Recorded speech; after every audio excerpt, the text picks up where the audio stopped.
자, 안녕, 민규쌤입니다. 드디어 이제 4단원 진도 시작하도록 하겠습니다. 교과서로는 235쪽부터 241쪽, 프린트로는 81, 82차 시에 해당하는 내용인데요.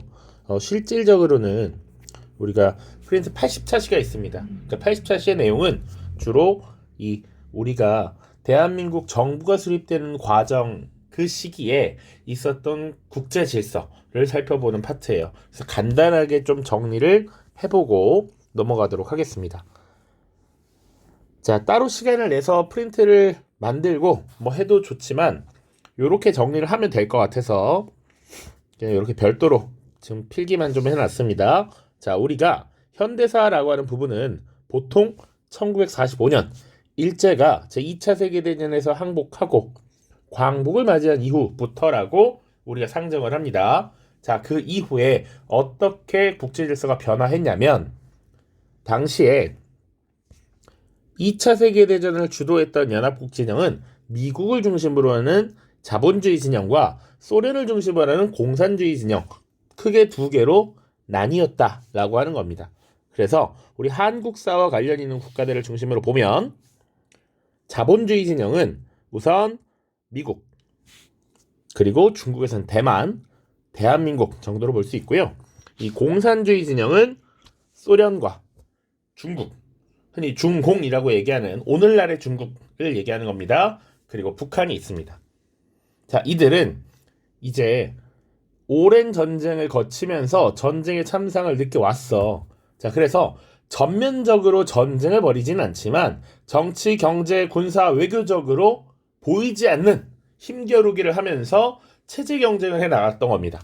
서로의 체제가 더 우월하다라는 것을 강조하기 위한 여러 가지 전방위적인 움직임을 보이게 돼요. 자, 그래서 이 자본주의 진영과 공산주의 진영에 보이지 않는 이 전쟁을 냉전이라고 우리가 표현합니다.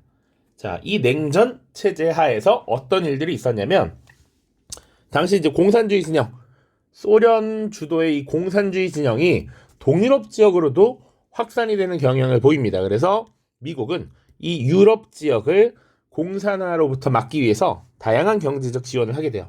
그런 경제적 지원을 유럽 부흥 계획 혹은 미국 재무부 장관의 이름을 따서 마셜 플랜이라고 합니다. 자, 반면 이에 대응해서 공산권도 경제상호 원조 회의라고 하는 것을 구축해서 소련의 주도로 공산권의 경제를 원조하는 이런 모습들이 나타났다. 자, 그리고 군사적으로도 자본주의 진영은 북대서양 조약기구, 우리 흔히 나토라고 하는 것을 결성하고요. 공산주의 진영은 바르샤바 조약기구, WTO라고 씁니다. 보통 이것을 구성했다 정도로 보시면 돼요. 자, 이런 냉전 체제 하에서 사실은 실제 뜨거운 전쟁이 벌어지기도 했습니다. 대표적인 사례가 오른쪽에 세 가지 나와 있어요. 중국 내에서 이제 2차 대전에서 일본을 축출한 이후에 중국의 패권을 두고 국민당과 공산당의 내전이 벌어졌죠. 자, 국민당을 이끌었던 것이 장제스였고요. 공산당을 이끌었던 게 마오쩌둥입니다. 이 마오쩌둥이 이끄는 공산당이 승리를 하게 되고 오늘날의 중국의 패권을 공산당이 장악을 했죠. 자, 한국에서는 6.25 전쟁이 일어났습니다. 자, 북한, 남한의 경쟁이었죠. 소련의 지원을 받은 북한이 6월 25일 기습남침을 시작해서 전쟁이 시작되었고 이후에 쭉 밀리다가 유엔군의 참전으로 반격에 나섰고 그리고 그 전쟁이 오랜 기간 지속되면서 나중에 정전협상을 벌이게 되고 정전협정이 체결되었습니다. 자, 베트남 전쟁, 베트남의 북부 지역 공산 정권이 있었고 남쪽엔 자본주의 정권이 들어섰죠. 이들의 경쟁 하에서 결국 공산화가 되었습니다. 자, 요 정도 보시면 충분할 거라고 생각을 해요. 자, 그리고 나서 이제 우리가 어떻게 정부를 만들었는가를 좀 더 구체적으로 살펴보도록 하겠습니다. 자, 이것만 봐도 이미 와, 내용 너무 많아 보이고 복잡해 보여요.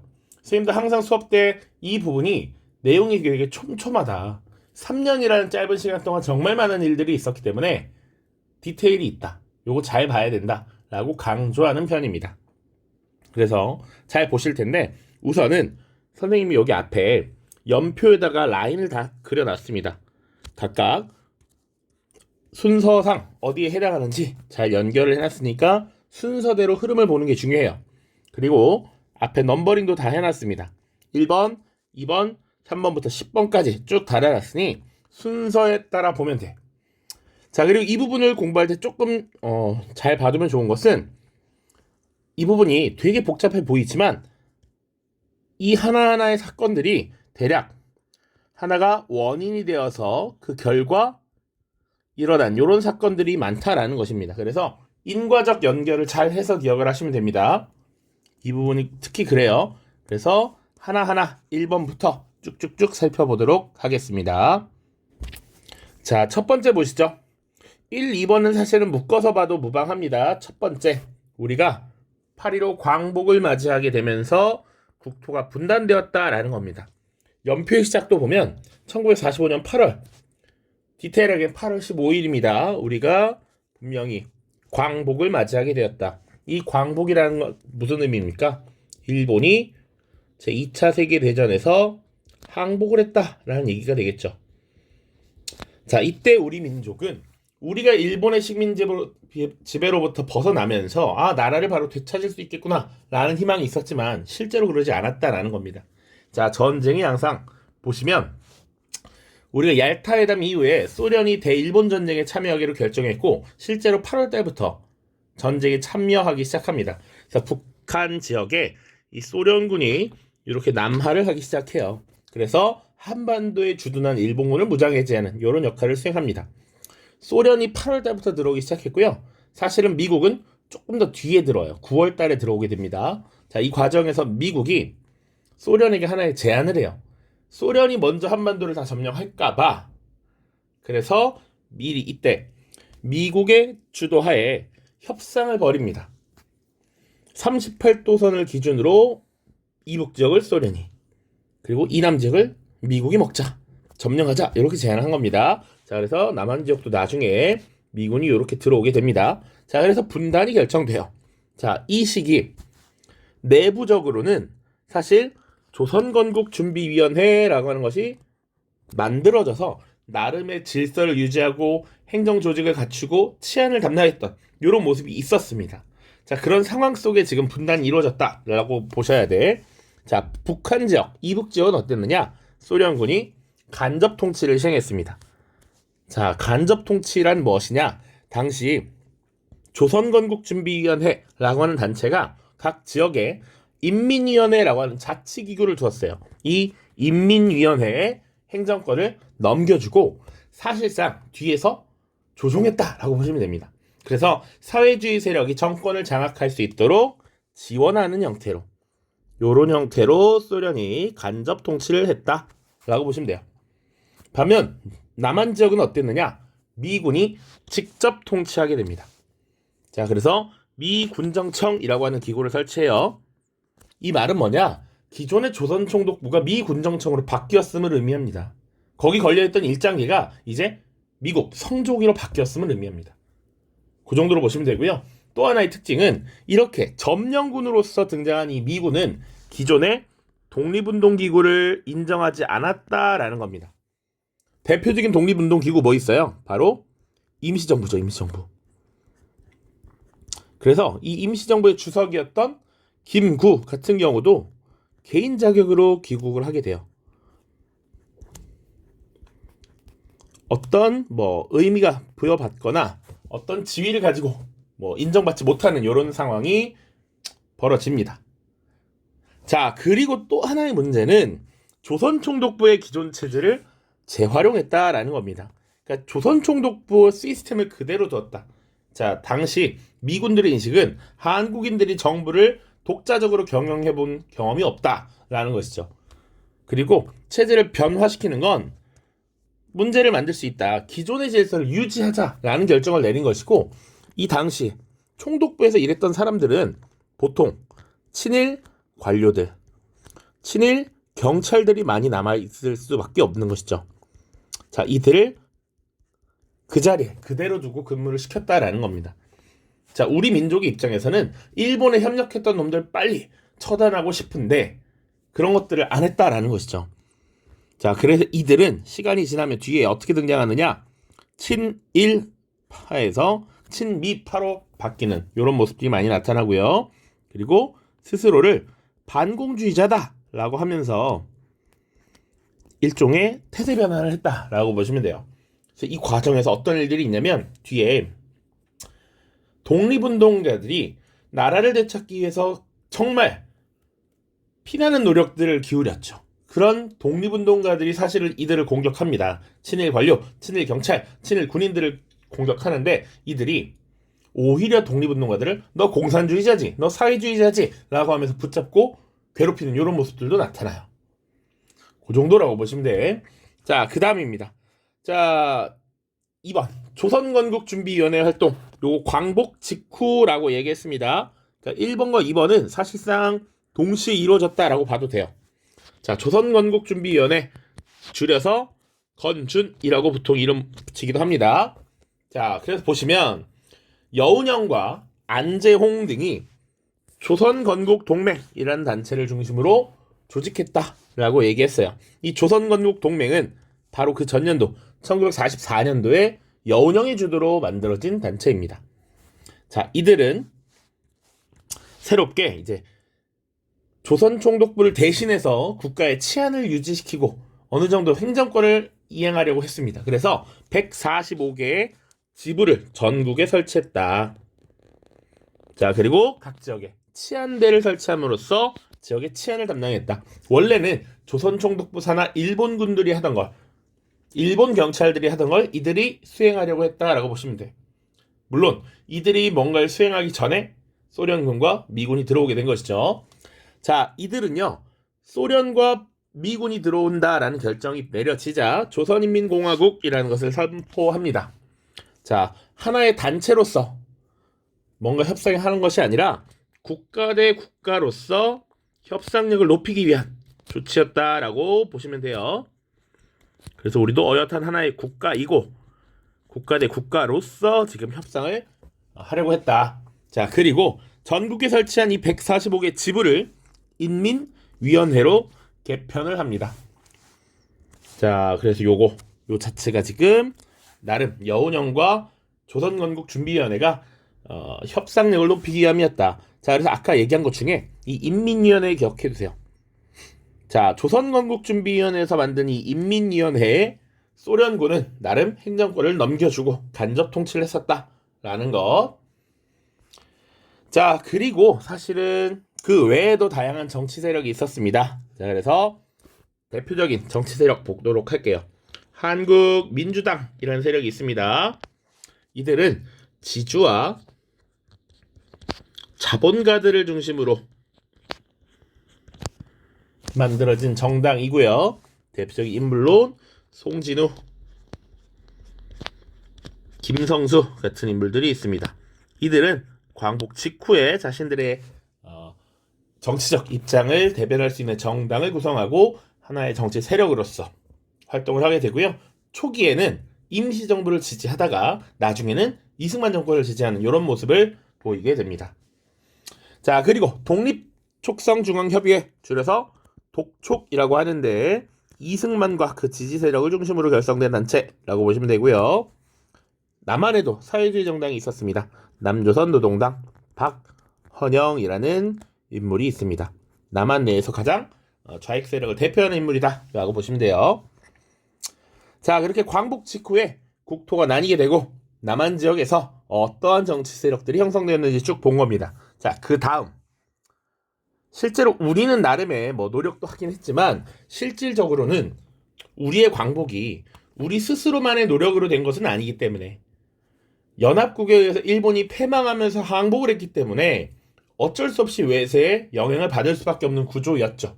자, 그래서 요거 3번 한국의 독립 및 한국의 국가 건설을 위해서 당시 강대국이었던 미국, 영국, 소련을 중심으로 외교부 장관들이 모여서 회의를 열게 됩니다.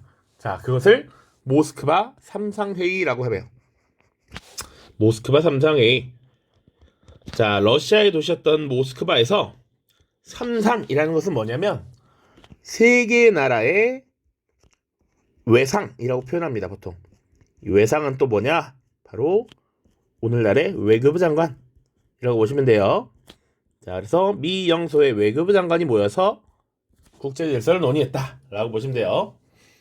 자, 원래 이 모스크바 삼상회의는 2차 대전의 전후 처리 문제를 논의하기 위해 마련된 자리입니다. 자, 그런데 여기서 기본적으로 한국과 관련해서 주요 결정사항이 정해졌다라는 것이죠. 자, 그래서 한국과 관련한 주요 결정사항이 뭔가를 봐야 되고요. 이거 잘 기억을 하셔야 됩니다. 첫 번째, 민주주의 임시정부를 수립할 것. 그렇지. 이제 한국이 일본의 식민 지배로부터 노예 상태로부터 벗어났기 때문에 정부를 수립시켜 주자. 자, 그런데 지금 한반도를 점령하고 있는 게 소련과 미국이니 미국과 소련을 중심으로 해서 공동위원회를 개최하자라는 것.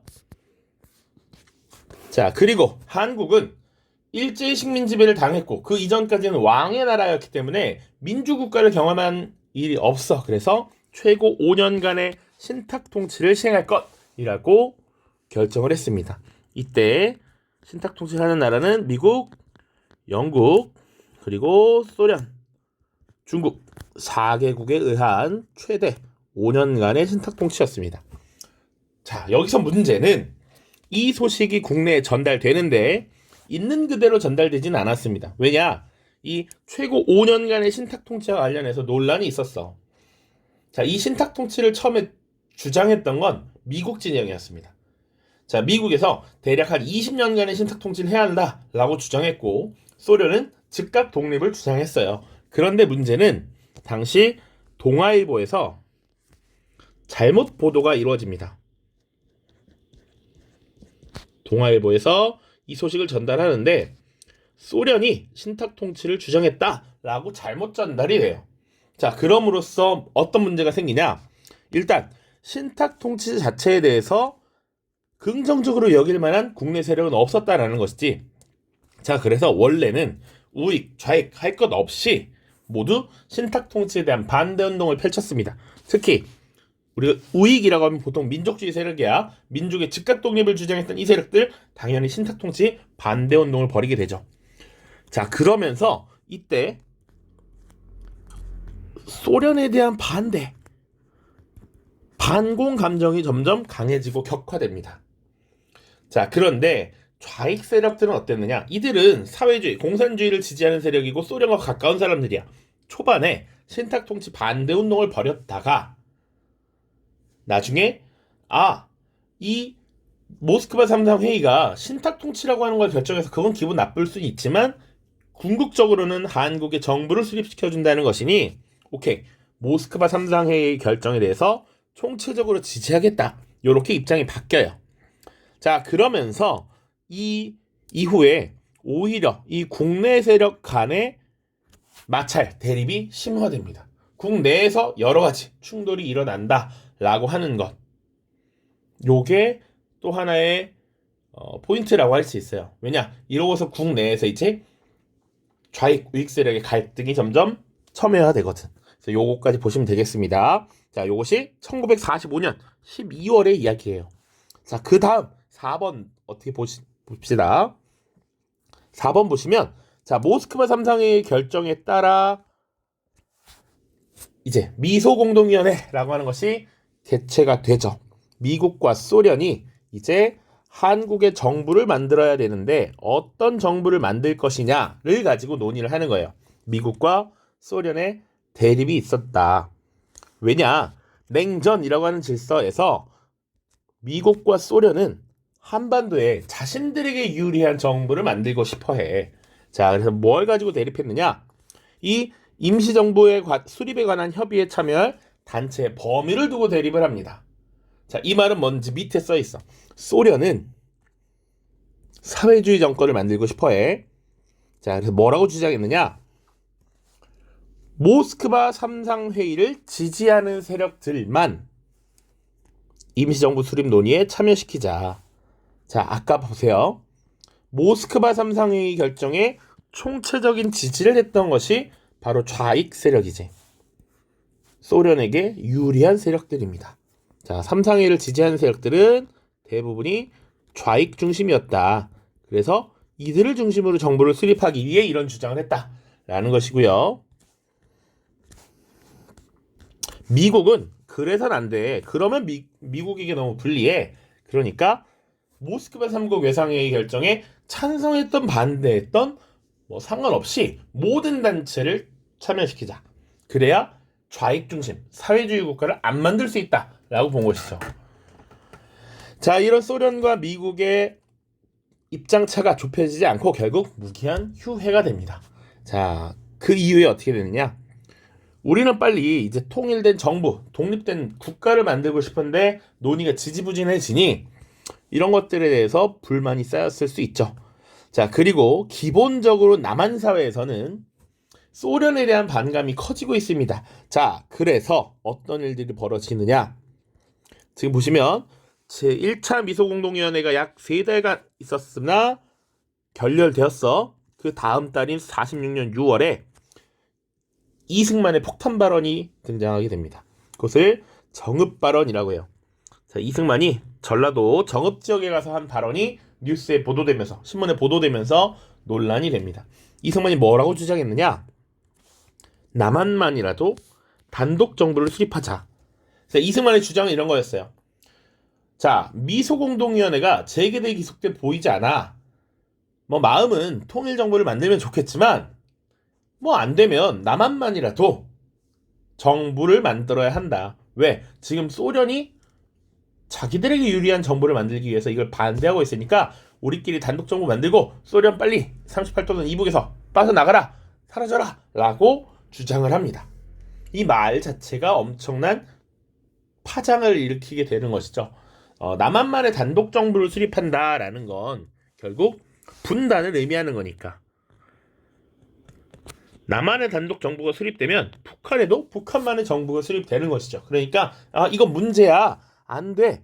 라고 해서 위기감을 느낀 독립운동가들, 민족 지도자들은 좌우 합작 운동이라고 하는 것을 벌이게 됩니다. 자, 좌우 합작 운동. 정읍 발언이 직접적인 배경이 된 것입니다. 자, 배경 보시면 제1차 미소공동위원회가 무기한 휴회되었어. 분명히 입장 차이가 있었고 이 입장 차이를 좁히지 못하면서 결국 무기한 휴회되었다. 자, 이 휴회 이후에 당시 대표적인 민족 지도자였던 이승만의 정읍 발언이라는 게 있었죠. 자, 그래서 이대로 두면 단독 정부가 수립될 위기에 처해 있어. 이거 문제다라는 것이죠. 그래서 그것을 막기 위해 당시 좀 더 성향이 온건한 여운형과 김규식 등이 좌우 합작 운동을 전개했습니다. 자, 이러한 분단 정부 수립을 막기 위한 이런 움직임에 대해서 나름 미 군정도 그 명분을 높이 사서 지원을 했고요. 당연히 대중적 지지도 받았다. 자, 이쯤에서 좌익 우익 세력에 대해서 좀만 정리를 더 하고 봅시다. 자, 해방 이후에 당시 정치 세력을 이렇게 좌우 스펙트럼으로 나눠서 볼 수가 있어요. 자, 우리 흔히 좌익이라고 하면 보통 사회주의, 공산주의 세력이라고 보면 되고요. 우익은 약간 모호한데 자본주의라고만 볼 수는 없습니다. 자본주의가 아닌 반공산주의, 우리 민족의 독립, 민족국가 수립을 주도했던 민족주의라고 부르는 게 조금 더 적합할 것 같아요. 자, 이승만과 김구가 묶여있지만 서로 생각이 다릅니다. 좀 다릅니다. 자, 그래서 일단 사회주의부터 보면 대표적인 세력 남조선 노동당이라고 이야기했었죠. 박헌영이라는 사람이 만들었다. 그리고 우익 세력, 민족주의 세력 보면 이승만, 김구, 그리고 지주와 자본가들로 구성된 한국민주당 등등이 있죠. 이 정도로 보시면 돼. 사회주의, 민족주의. 자, 물론 이들은 민족주의가 곧 자본주의는 아닙니다.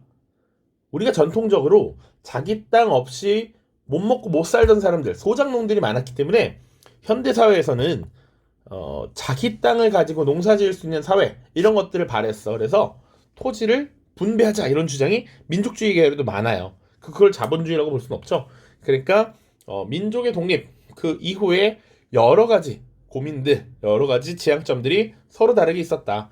굉장히 민족주의는 넓은 스펙트럼을 갖고 있다. 그러나 공통점은 공산주의를 극혐하는 사람들이다. 그 정도로 인식하시면 돼요.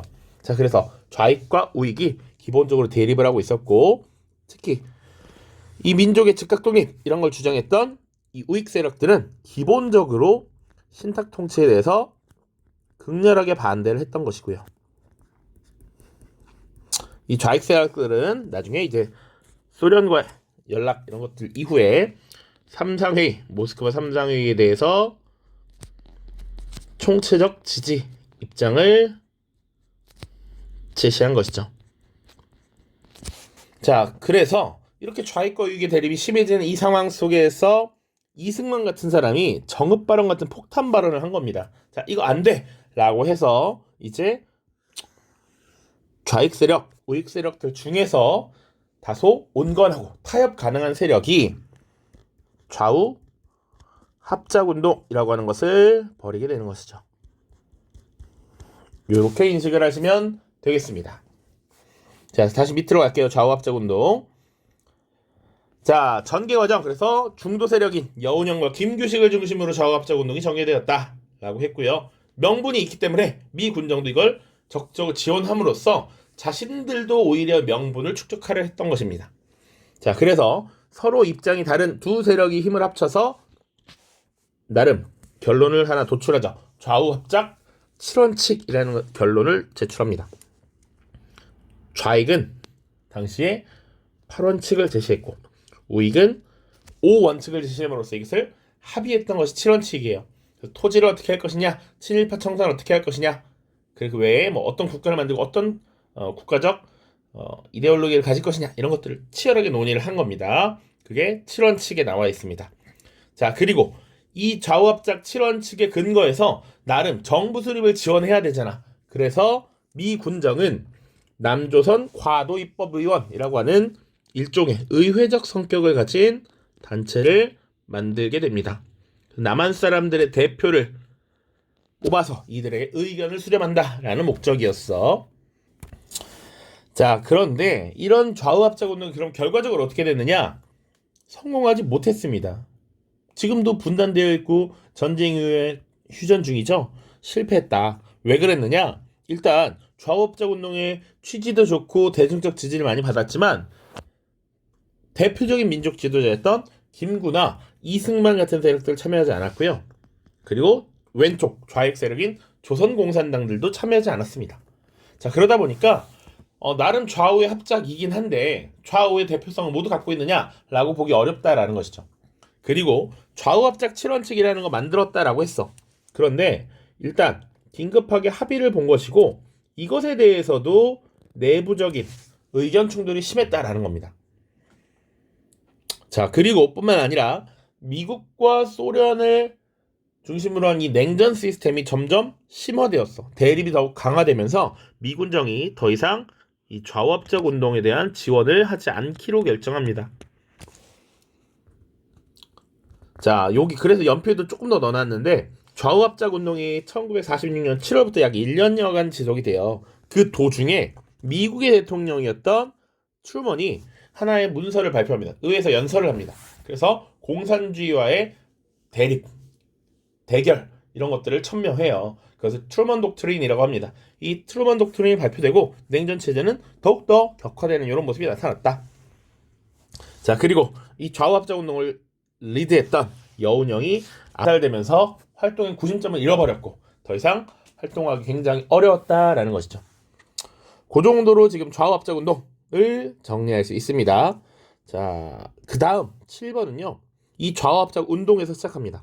이 좌우합작 7원칙의 내용 중에 어떤 정부를 만들자, 국가를 만들자, 토지분배 어떻게 하자, 친일파 청산 어떻게 하자 이런 내용이 있는데 또 하나는 미소공동위원회 빨리 열어서 우리 통일정부 만들어줘라 라는 내용이 있었어요. 자, 그래서 7번은 다시 미소공동위원회로 넘어갑니다. 1947년 5월 좌우합작운동이 전개되던 와중에 2차 미소공동위원회가 열렸어요. 그러나 실질적으로 결론을 내릴 수가 없었다. 서로 입장차가 명확했고 타협할 생각이 없었고 그러다 보니 협상은 결렬되었다. 그래서 결국 미국이 당시 한반도 문제를 국제연합이라고 하는 UN 총회에 넘겨버립니다. 미국과 소련이 단독으로 뭔가 결정할 수 없으니 국제연합에서 이걸 결정해 달라라고 요구한 것이죠. 근데 실질적으로 유엔이라고 하는 국제연합 이 단체 자체가 미국의 주도로 결성이 되었기 때문에 미국의 입장을 조금 더 관철시키기 유리한 것이었다라고도 볼 수 있어요. 이에 대해서 소련도 반발합니다. 자, 어쨌거나 한국 문제가 유엔으로 넘어가게 되었다. 연표 보시면 그래서 동그라미 1번, 2번, 3번 써 있고요. 여기 그대로 1번, 2번, 3번 만들어 놨습니다. 자, 그래서 미국의 주장 이후에 유엔으로 넘어갔습니다. 자, 유엔 총회에서는 어떤 결정을 내렸느냐? 자, 인구 비례에 의한 남북한 총선거를 실시해라 라고 이야기해요. 자, 이것에 대해서 사실상 소련이 거부하고 회의에 참여하지 않습니다. 자, 이게 왜 어떤 문제가 있냐면 당시 한반도 인구 구성을 좀 볼 필요가 있어요. 당시 한반도는 전체 인구가 약 3천만 정도 됐다라고 보통 보고 있습니다. 그래서 북한 지역에 약 1,000만, 그리고 남한 지역에 대략 2천만 정도 인구가 살고 있다라고 보죠. 자, 오늘날에는 북한에 약 3천만, 남한에 한 5천만 정도 된다라고 보죠. 무튼 당시의 비율을 보았을 때 북한과 남한을 비교하면 남한이 2배란 말이야. 자, 이 말은 뭐냐? 인구 비례에 따라 총선거를 실시해서 인민들을 대표할 대표단을 뽑으면 북한의 의원보다 남한의 의원이 2배 많아. 그리고 그 의원들을 중심으로 국가의 성격을 결정하면 남한, 즉 미국에게 유리한 국가가 만들어진다라는 것이죠. 그러니까 소련은 이걸 받아들일 수가 없다. 이 회의 자체에 불참했다라고 보시면 돼요. 자, 어쨌거나 유엔에서 이렇게 결정이 났으니 선거를 실시해야 될 거 아니야. 그래서 유엔에서는 한국임시위원단이라고 하는 것을 구성을 해서 한국에 파견하고 한국에서 선거를 치를 준비가 되었는지, 선거를 치를 수 있는 여건인지 이런 것들을 확인합니다. 자, 그래서 대략 인구도 조사해야 되고 지역적 특성을 조사해야 되는데 문제는 소련이 이 유엔 한국임시위원단이 북한 지역에 들어오는 것을 거부해요. 아예 들어오지 못하게 합니다. 이 말은 남한 지역에만 지금 이 임시위원단이 점검을 할 수 있었다라는 겁니다. 자, 소련이 끝까지 북한 지역에 들어오지 마라고 거부를 하니까 들어갈 수 없었고 이들은 결국 유엔으로 다시 돌아가게 됐고요. 이 소식을 유엔에 전달하고 다시 이것에 대해서 논의를 하게 됩니다. 유엔 소총회가 열리게 되고 여기서는 투표가 가능한 지역에서만 총선거를 실시하라 라고 결정을 내려요. 여기서 투표가 가능한 지역이라는 말은 곧 남한 지역에서만 선거를 시행해라 라는 것이죠. 그 말은 곧 단독 선거를 의미하는 것이고 단독 선거를 시행해서 남한 지역만의 대표를 뽑고 정부를 만든다는 건 곧 분단을 의미하는 겁니다. 자, 이런 문제가 발생했다라는 거야. 자, 그런데 어쨌거나 소련에 대한 반감이 강했고 남한만의 단독 정부를 이미 주장했던 이 이승만 같은 사람들은 이것을 굉장히 땡큐, 오케이, 환영했다라는 것이죠. 한국민주당은 왜 환영을 했느냐? 이들은 기본적으로 지주와 자본가들을 중심으로 구성되었다라고 했어요. 이들은 사회주의 정권이 들어선다면 살아남기 어려운 사람들이야. 그렇기 때문에 이들은 남한만의 단독 정부, 미국과 가까운 자본주의 정권을 수립시키는 것을 목표로 했다라고 보시면 되겠습니다. 자, 그래서 이때 유엔 소총회에서 결정한 투표 날짜가 언제였느냐? 1948년 5월 10일이었습니다.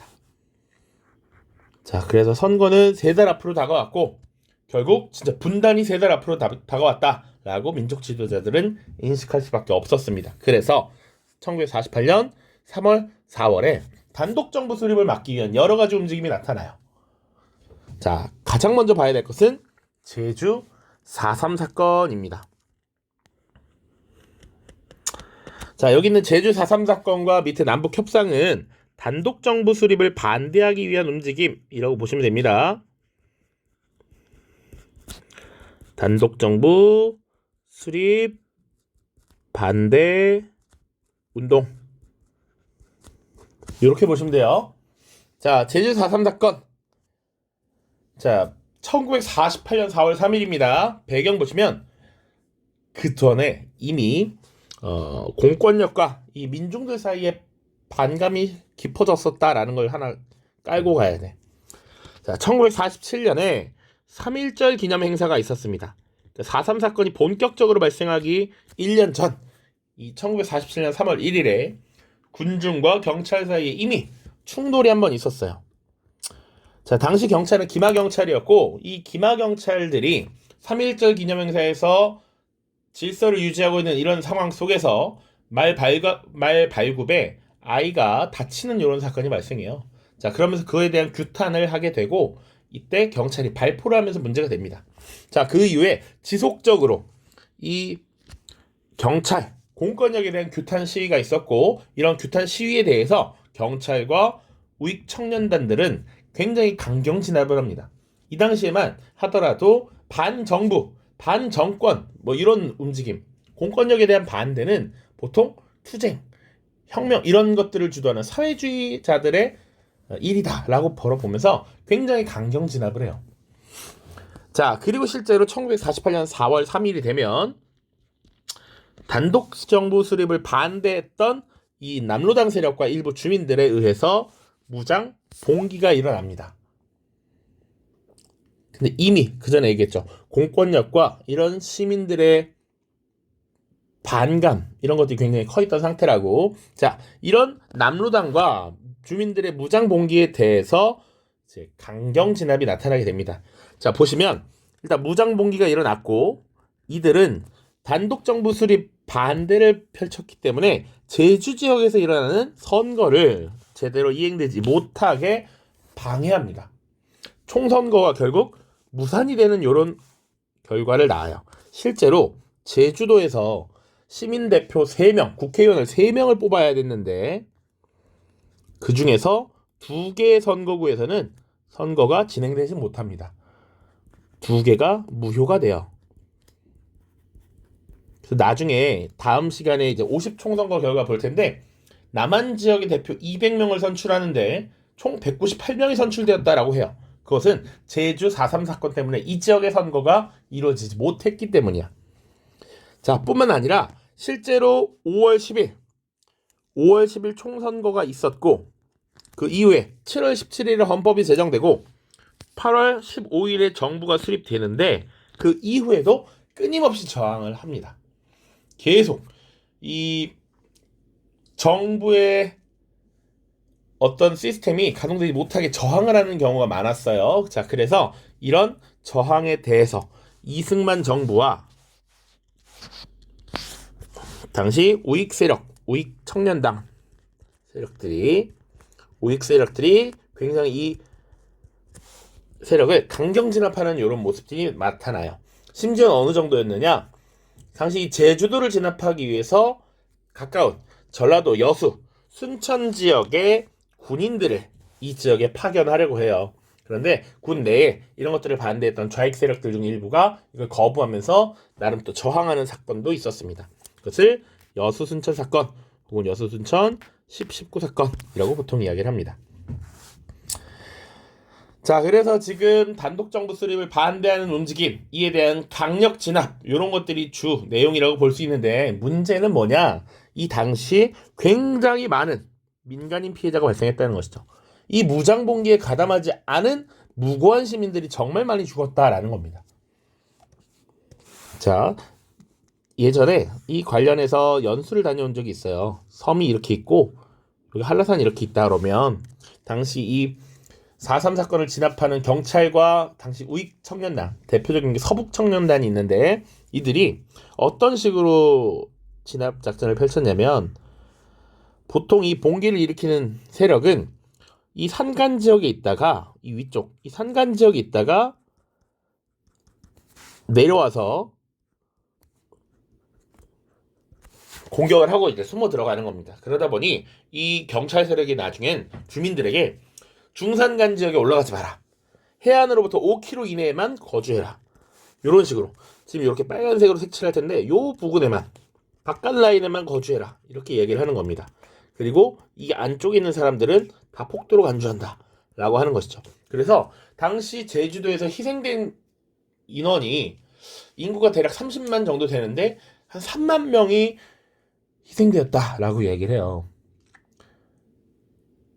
그 당시에 이런 무장봉기를 일으켰던 반대 세력뿐만 아니라 무고한 민간인도 정말 많이 죽었다라는 것이고, 실제로 연수를 들을 때 한 해설사님이 이제 4.3 사건 피해자의 가족분이셨는데 한 마을이 장례식이 다 똑같아요.